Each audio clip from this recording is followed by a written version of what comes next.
वारंवार तक्रार करूनही महावितरण दुर्लक्ष करत असल्याने जिंतूर येथे नागरिकांनी वर्गणी जमा करून रोहित्राचे साहित्य केले खरेदी।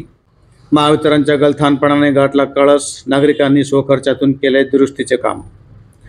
जिंतूर शहरातील मौलाना आझाद कॉलनी, करीमी मस्जिद परिसरातील नागरिकांनी परिसरातील महावितरणची डीपी अत्यंत बिकट अवस्थेत असल्यामुळे वारंवार वीज खंडित होत होती।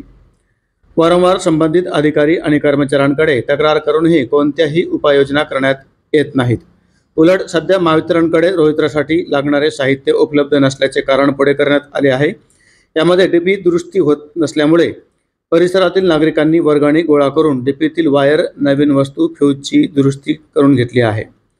यामुळे महावितरणचा भोंगळ कारभार पुन्हा एकदा उघड झाला आहे। हे शहरात चर्चेचा विषय बनला है।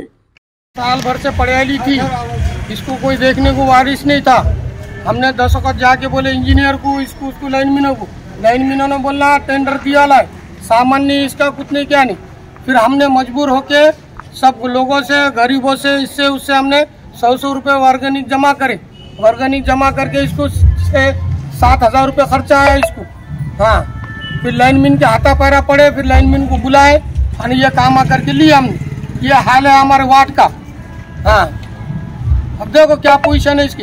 एक तो नाले वाले आते नहीं 6-6 महीने, उनको माई बोई को फोन करना पड़ता। माई बोई बोलते वो दूसरों को भेजता वो, और हमने नगर पालिका में जाना, नाले वाले को बोलना, फिर नाले निकालने वाला आता, नल वाले को फोन करना, नल वाला पानी छोड़ता। हाँ, खाली यहाँ बोलने को मैं नगर सेवक है, मैं ये है, मैं वो है। हाँ, तुमच्या वार्डाचे लोकप्रतिनिधी काय म्हणतात? लोकप्रतिनिधी काय, कुठे आहे लोकप्रतिनिधी? तर बेवारसी जसं वाढ झालेलं आहे। हा, कोणी वारीसदारच नाही याला।